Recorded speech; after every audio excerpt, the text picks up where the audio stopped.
अस्सलाम वालेकुम, कैसे हैं आप सब? आई होप आप सब बिल्कुल ठीक और खैरियत से होंगे। मैं भी बिल्कुल ठीक हूँ। तो आज के व्लॉग में ना मैं आप सबके साथ एक स्पेशल रेसिपी शेयर करने जा रही हूँ जो कि ब्रेड रसमलाई है, और अपनी संडे की रूटीन भी शेयर करूँगी आप सबके साथ। तो पूरे व्लॉग को ध्यान से देखिएगा।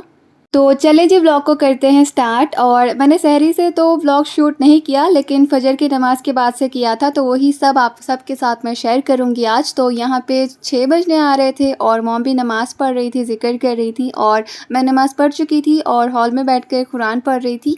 और फ़जर की नमाज़ के बाद या तो कुरान पढ़ती हूँ या तो ज़िक्र करती हूँ, टाइम होता है तो कुरान ज़्यादा पढ़ लेती हूँ। तो आज संडे था तो मैंने सोचा कि ज़्यादा देर तक बैठ जाते हैं, उसके बाद दिन में बहुत सारे काम भी थे करने को। और साथ में वैसे ही वीकडेज़ में पढ़ना नहीं होता है फ़जर के बाद इतना ज़्यादा बैठना, तो इसीलिए मैं संडे के दिन और सैटरडे के दिन ज़्यादा बैठ जाती हूँ फ़जर की नमाज़ के बाद। और अगर नींद आती है ना तो फिर मैं सो जाती हूँ। और आपसे पहले भी शेयर किया था कि मैं वीकेंड्स पे एक दिन रेस्ट का रखती हूँ और एक दिन जो है सारे अपने काम कर लेती हूँ। तो अभी हो रहे थे 6:45 और यही टाइम पे मैं हेल्पर को भी बुला लेती हूँ, तो वो आके ब्रूमिंग कर लेती हैं, और जिस दिन मॉपिंग करनी होती है तो उस दिन मॉपिंग भी कर लेती हैं। तो आज मॉपिंग का भी डे था, तो आज लेट हो गया था उन्हें जाने के लिए, तो फिर मैं भी उनके साथ-साथ जो है ना अपने काम भी कर रही थी। सैटरडे को मैंने रेस्ट कर लिया था, अच्छा ख़ासा रेस्ट कर लिया था। फ़जर के बाद कुरान पढ़ने के बाद थोड़ी देर बाद मैं सो गई थी, और उसके बाद 11:30 के बाद मैं उठ गई थी, और फिर ब्लॉग अपलोड करना, एडिट करना वो सब भी था। तो संडे के दिन मैंने अपने सारे काम कर लिए थे। तो जब हेल्पर आ गई थी तो साथ ही साथ मैं अपने काम भी कर रही थी यहाँ पे। तो ये डाइनिंग टेबल्स की शीट्स है यहाँ पे, तो ये भी बहुत ख़राब हो गई थी, तो मैं इनको भी वॉश करने के लिए साइड में निकाल के रख दिया था, और डाइनिंग टेबल का ऊपर का जो कवर था ना वो भी सारा अच्छा सा क्लीन कर दिया था। और बालों को अच्छे से ऑयल लगा लिया था क्योंकि काम था करने को, और ब्रेड भी बना लिया था। जब आपको ज़्यादा काम करना होता है ना तो फिर आप नाइट ड्रेस पे होते हो और बाल जो है वो बन के होते हैं। तो फिर यहाँ पे मैं किचन में आ गई थी, और उसके बाद किचन जो है वो क्लीन कर लिया था, अच्छा सा पूरा किचन जो है डीप क्लीन कर लिया था। फिर मुझे चाय भी बनाना था, डैड के लिए भी बनाना था, और साथ में हेल्पर के लिए भी बनाना था। तो उनके लिए पहले मैंने चाय बना के दे दी, उसके बाद थोड़ी देर बाद जो है ना मैं डैड के लिए भी लेकर जाऊँगी। मैंने ना अपने लास्ट व्लॉग में कुछ दुआएं शेयर की थी आप सबके साथ, तो इस वाले व्लॉग में भी मैंने एंड पे शेयर की हैं, क्योंकि इस वाले व्लॉग में मैंने इसलिए ऐड किया क्योंकि लास्ट व्लॉग में मैंने शेयर करना मैं भूल गई थी, तो इसलिए मिस आउट हो गया था। तो इस वाले व्लॉग में मैंने ऐड कर दिया उसको, तो आप सब वो भी ज़रूर देख लेना। सो यहाँ पे जब चाय बन के रेडी हो चुकी थी तो मैंने हेल्पर को डाल के दे दिया था, और डैड के लिए मैंने साइड पे रख दिया था, जब उनको देना हो तो तब दे दूँगी। और उसके बाद हॉल में आ गई थी, हॉल का टेबल बहुत मेस हो गया था तो फिर वो क्लीन किया मैंने। तो अभी फ़िलहाल सुबह के 8:50 हो रहे थे, तो इससे पहले हेल्पर जो है वो जा चुकी होती हैं, क्योंकि उनका काम बस थोड़ा ही होता है ब्रूमिंग और मॉपिंग करना। तो उसके बाद नीचे की जब सफाई मेरी हो गई थी ना, टेबल्स वगैरह क्लीन करने की, किचन क्लीन करने की, तो ऊपर मॉम के वॉशरूम में अपनी लॉन्ड्री लेके गई, और जो भी मुझे वॉश करने थे कपड़े वो सब वॉश किए थे। और ये इसका मशीन का लोड लगा दिया था मेरे कपड़ों का। फिर उसके बाद साथ में मुझे अपने रूम के और किचन रूम के मैट्स भी चेंज करने थे, तो फिर वो भी मैंने चेंज कर लिए थे।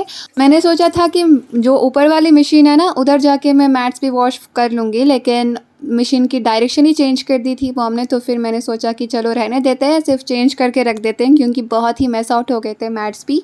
जब तक मशीन में मेरे कपड़े वॉश आउट नहीं हो जाते ना, तो मैंने सोचा कि अपना वॉशरूम भी क्लीन करना रहता है, और जो मैट्स है ना तो फिर मैंने उसको साइड पे ही निकाल के रख दिया था, तो वो भी क्लीन करना रहता था मुझे। तो यहाँ पे बस मैं अपने वॉशरूम को डीप क्लीन कर रही थी, और एवरी 15 डेज़ को मैं डीप क्लीन करती हूँ, और एवरी अदर डे जो है ना मैं क्लीन रख लेती हूँ, और ऊपर ऊपर से क्लीन कर लेती हूँ ना तो नीट ही होता है। और 15 डेज़ को एक बार तो डीप क्लीन करना होता है, पूरे टाइल्स वगैरह पूरे सामान निकाल के जो डीप क्लीन करनी होती है ना वो करनी होती है। और यहाँ जब मेरा वॉशरूम जो है वो अच्छे से डीप क्लीन हो चुका था, तो उसके बाद मैं किचन रूम में आ गई थी, और जो टेबल मैट्स मैंने निकाल के रखे हुए थे ना तो वो मैट्स मैं यहाँ पे क्लीन कर रही हूँ अभी यहाँ पे। खैर यहाँ पे काम तो होते रहेंगे। फ़िलहाल आप कमेंट बॉक्स में मुझे ये मेंशन कर दीजिएगा कि आपके रोज़े किस तरह जा रहे हैं, और दूसरा शब शुरू हो चुका है रमज़ान का, तो ये किस तरह आपका पास आउट हो रहा है, तो वो भी ज़रूर आप सब कमेंट बॉक्स में मेरे साथ शेयर करना। और रमज़ान में टाइम किस तरह स्पेंड कर रहे हैं आप वो भी ज़रूर लिख देना। और इंशाल्लाह कमिंग व्लॉग्स में जो भी कमेंट्स मुझे रिसीव होंगे ना तो मैं उन सब के स्क्रीनशॉट्स लूँगी और आप सबके साथ ज़रूर शेयर करूँगी। तो अच्छे अच्छे कमेंट्स करना, आप सब, ताकि पढ़ के मुझे भी अच्छा लगे और देख के आपको भी अच्छा लगे। तो बस इससे मुझे भी मोटिवेशन मिलती रहेगी व्लॉग्स बनाने की, और आप सबको भी व्लॉग्स में एंगेजमेंट एक्टिविटी मिलती रहेगी, तो आप सबको भी अच्छा लगेगा। तो बस यहाँ पे मेरे मैट्स जो है वो ड्राई आउट हो चुके थे, तो उनको डाइनिंग टेबल पे प्लेस कर दिया था। फिर ऊपर गई थी मैं, तब तक 10 हो चुके थे, 10 बज गए थे। तो फिर मेरे कपड़े जो है ना वो भी निकाल लिए थे मशीन से और सुखा भी लिए थे।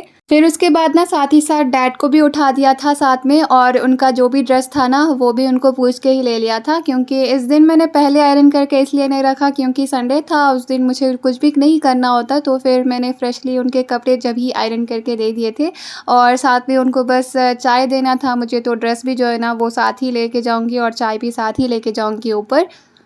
मुझे ना डैड के कपड़े आयरन करते करते हाफ़ एन आवर हो जाता है, और कभी कभी हाफ़ एन आवर के ऊपर भी हो जाता है, क्योंकि उनको कपड़े परफेक्टली आयरन किए हुए होने चाहिए। और मुझे वीकडेज़ में ऐसा नहीं होता, मैं जल्दी जल्दी कर देती हूँ ना, तो फिर इसलिए एक दिन पहले कर देती हूँ, और सैटरडे या संडे जो है ना फिर मैं उसी दिन कर देती हूँ, क्योंकि उस वक्त मुझे काम नहीं होता कोई ऑफ़िस का, और मुझे कोई जल्दबाजी नहीं होती, तो मैं सुकून से कपड़े जो है ना वो आयरन कर लेती हूँ। तो जब मेरे कपड़े डैड के मैंने आयरन करके रख दिए थे हैंगर को लगा के, फिर मैं किचन रूम में आ गई थी, चाय गर्म कर लिया था मैंने, और फिर ये भी साथ में मैं ऊपर लेकर जाऊंगी डैड के लिए। और जब मैं नीचे आ गई थी चाय दे के डैड को, तो फिर मुझे कोई काम नहीं था, मुझे बस फ्रेश होना था, और मैंने अपना आउटफिट जो है वो भी निकाल के प्रेस कर लिया था। ये मैं पहन के भी दिखाऊंगी आपको, तो बस फ्रेश होके जो है ना मैं आपको दिखाती हूँ। ये वाला ड्रेस ना मैंने अमेज़ॉन से लास्ट ईयर बाय किया था, और बस एक दो बार ही पहना था, तो बस इस रमज़ान में मैंने सोचा कि पहन लेते हैं, रमज़ान भी है तो संडे भी है, बस घर में होती हूँ तो बस तैयार श्यार होकर ही रहना अच्छा लगता है मुझे।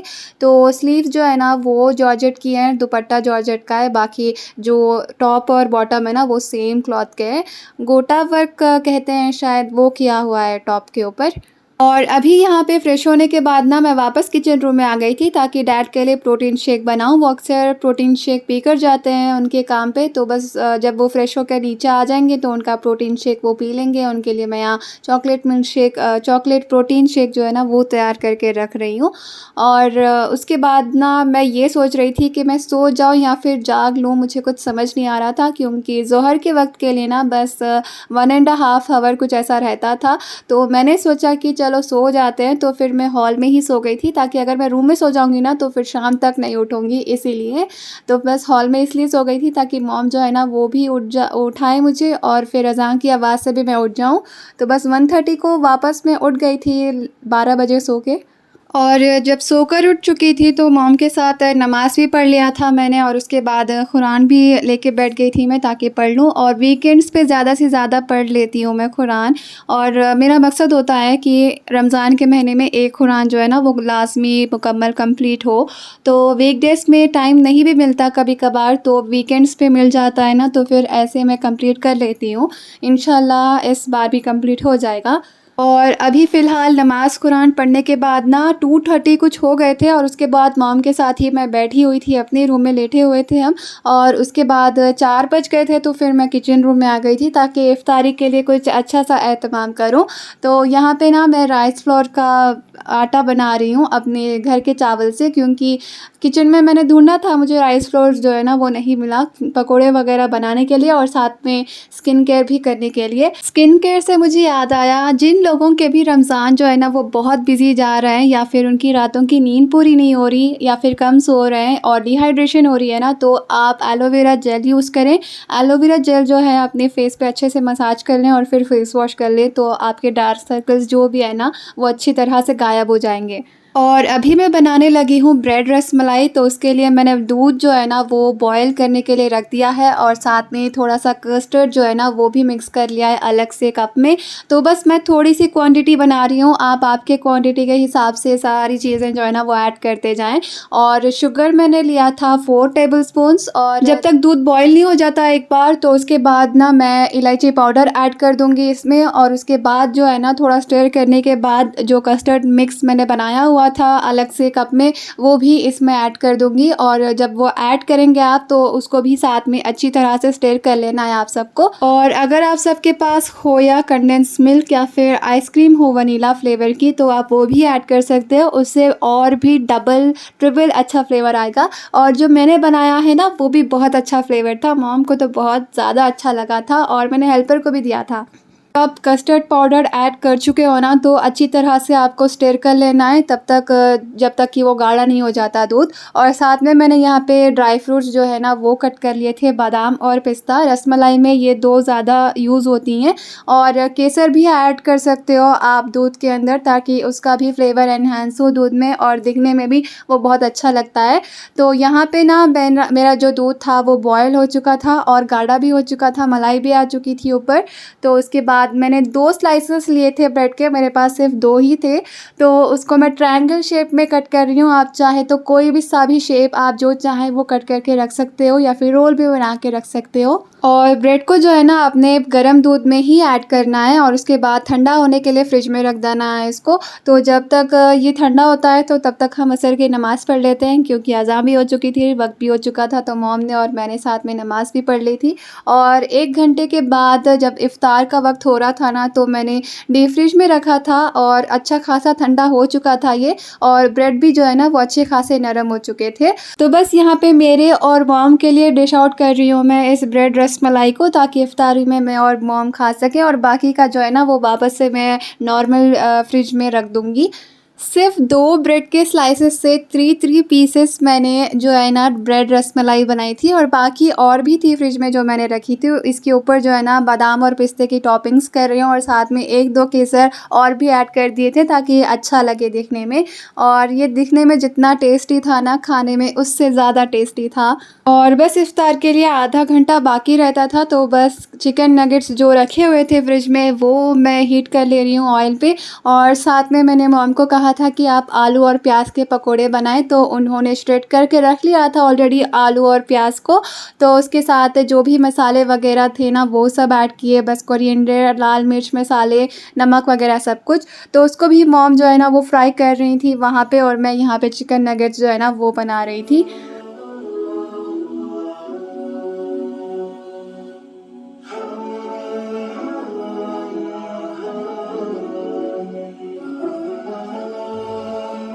वैसे रमज़ान के महीने में ना इफ़्तार की अपनी अलग से एक अलग सी बरकत होती है, तो बहुत अच्छा लगता है इफ़्तारी बनाना और मॉम को भी खिलाना, ख़ुद भी खाना। और वैसे अकेले रहती हूँ तो इतना ज़्यादा कुछ भी नहीं करती हूँ, बस पानी और खजूर वगैरह रख लेती हूँ और फिर मॉम जो है ना वो बना के देती थी हैं मुझे।